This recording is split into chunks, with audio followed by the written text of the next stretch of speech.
امام فرماتے ہیں کہ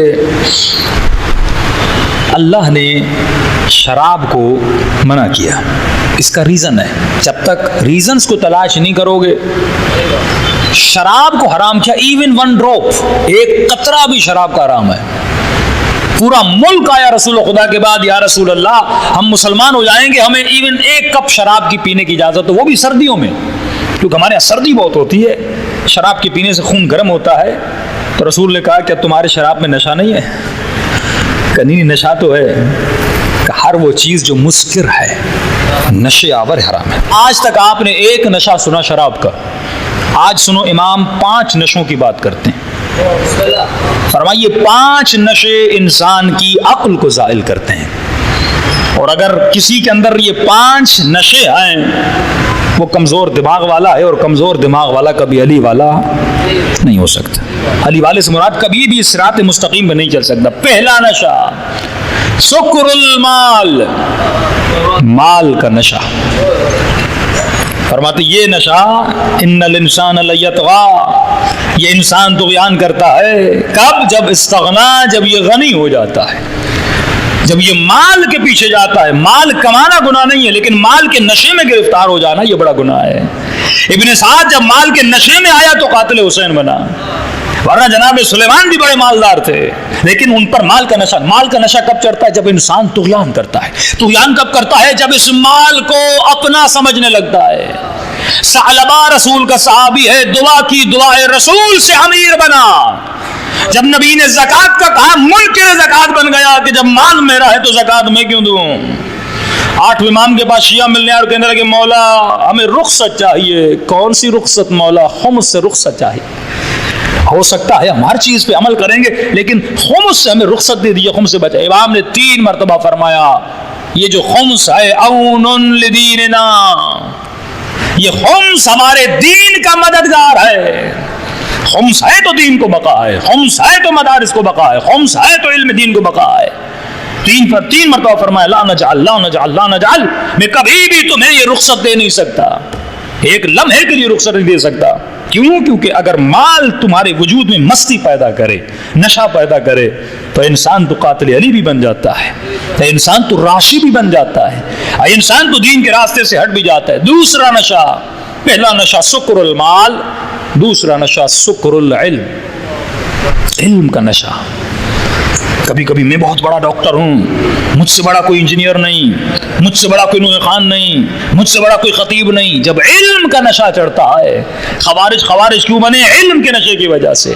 بلعم باعور کیوں بنا؟ علم کے نشے کی وجہ سے۔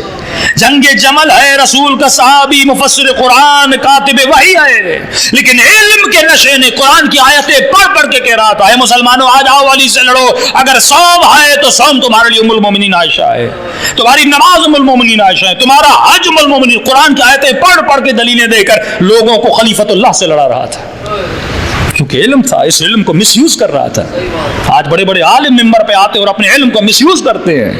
اپنے علم کے بڑا شاعر ہے، لیکن اپنی شاعری کو راہ خدا میں استعمال نہیں کرتا، مخالفت خدا میں استعمال کرتا ہے۔ بڑا انجینئر ہے، بڑا ڈاکٹر ہے، جس نے ایٹم بم بنایا وہ بھی عالم تھا، لیکن علی کا جملہ یاد رکھنا، امام فرماتے علم اگر کمینے کو دیا جائے اس کی کمینگی بڑھتی ہے، اور شریف کو دیا جائے اس کی شرافت بڑھتی ہے۔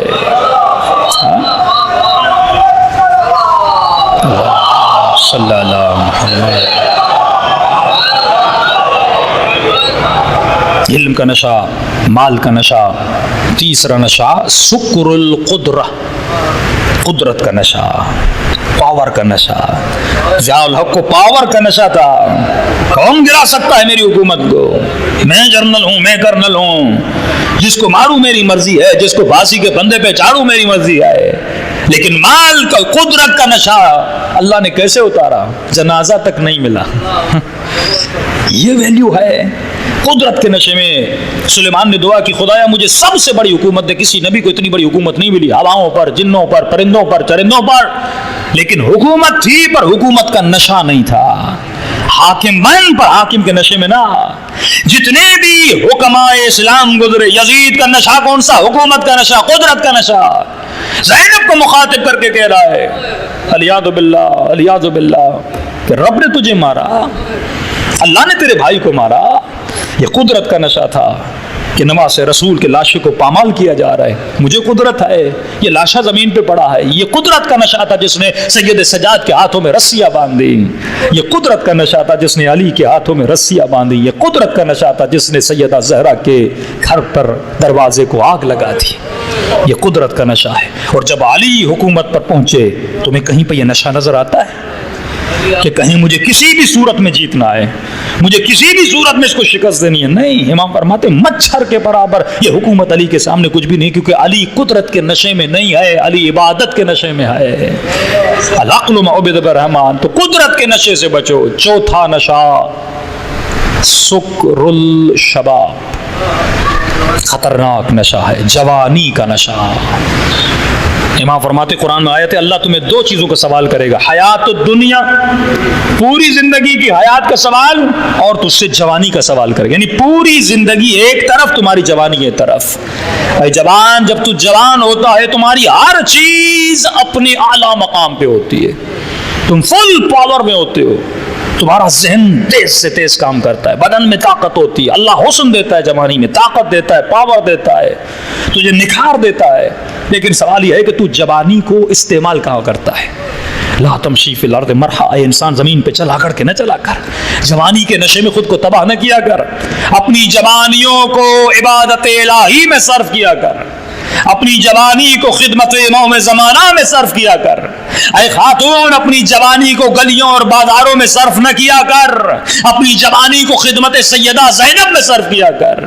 جوانی طاقت ہے، طاقت ہے، خدمت کر سکتے ہو، تبلیغ کر سکتے ہو، دین کے کام کو پھیلا سکتے ہو، رزق حلال کی تلاش میں جا سکتے ہو، اپنی ماں باپ کی خدمت کر سکتے ہو، یونیورسٹی میں جا کے بہترین اسٹڈی کر سکتے ہو. کیوں اپنی جوانی کو ٹی وی پر، گانوں پر، گھومنے پہ ضائع کرتے ہو؟ جب تمہارا امام وہ جو سب سے اعلیٰ ہے، جب تمہارا امام وہ جو سب سے بڑا عالم ہے، تو ہونا تو یہ چاہیے کراچی کا سب سے بڑا ڈاکٹر بھی شیعہ ہونا چاہیے، یہاں کا سب سے بڑا انجینئر بھی شیعہ ہونا چاہیے. کیونکہ جب علی ہر میدان میں آگے ہے تو علی کا ماننے والا بھی ہر میدان میں آگے ہونا چاہیے. ہاں؟ یہ جوانی ہے. شکر جوانی میں مت آنا، یہ سمجھنا میں جوان ہوں، مجھے تو موت نہیں آنی، میں جوان ہوں، مجھے کون روکے گا. کبھی جوانی میں باپ پہ ہاتھ اٹھاتا ہے، کبھی جوانی میں ماں کو گالیاں دیتا ہے، کبھی جوانی میں بہن کو مارتا ہے، کبھی زور بازو سے بیوی پہ ظلم کرتا ہے. تو جوانی کے نشے میں نہیں آنا. اگر تجھے جوان دیکھنا ہے تو حسن و حسین کی جوانی دیکھو، اگر تجھے جوانی دیکھنی ہے علی اکبر کی جوانی دیکھو. یہ جوانی جو قاسم کی جوانی کہاں پہ صرف ہو رہی ہے. عجیب جملہ فرما، موت تو آنی ہی آنی ہے، مجھے مرنا تو مرنا ہے، لیکن مجھے بہترین بیسٹ وے میں موت آئے. اور اکبر نے کہا بہترین موت شہادت کی موت ہے. مرنا تو ہم سب کو ویسے ہی ہے نا، بستر پہ مر جاؤ یا ایکسیڈنٹ میں مر جاؤ، بہترین موت کون سی؟ شہادت کی موت ہے.